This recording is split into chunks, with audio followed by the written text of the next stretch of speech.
Okey. Suasana mari beli ria kapur di Latar Canggut. Ni sungai abah ni.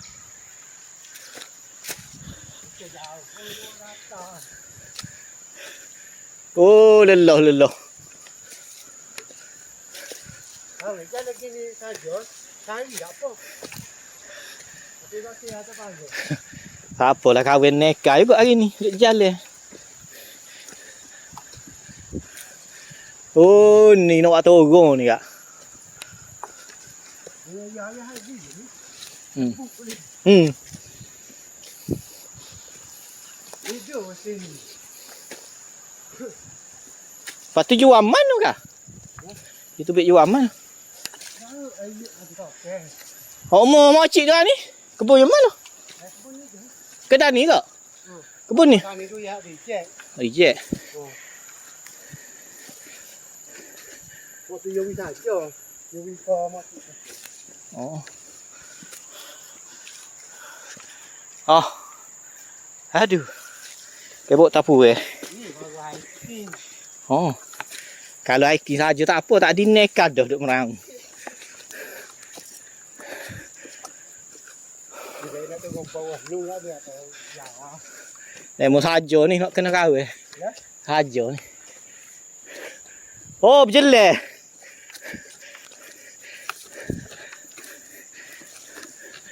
Tinggi. Kita makan durian di kebun ni. Oh ni.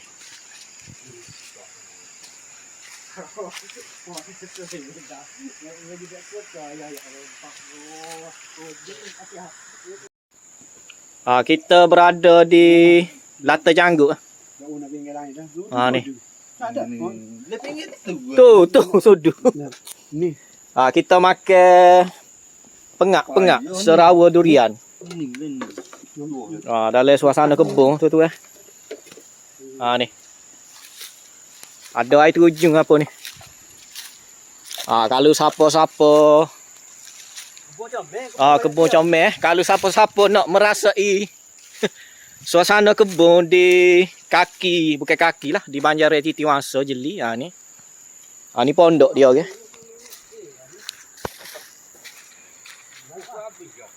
Ni pondok. Kebetulan saya mari buat kerja ni, beli durian lah sikit. Kebun siapa nama? Sari, kebun Sari. Ni tu dia. Tengok tu. Oi, lalu dah muka. Padahal kena lapis beg dah baju hari ni.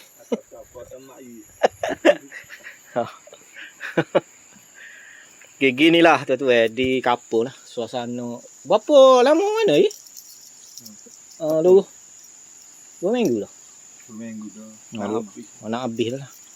Dia kapur 2 musim tu pun tak ada buah. Saat ni pun ada kita telefon. Ni pun saya mari belilah sikit. Nak makan buah dalam budu. Ni. Ni dia menjamu rezeki lah bersama Cik Bakar ni. Ada buah hari tu faham. Okey, alright.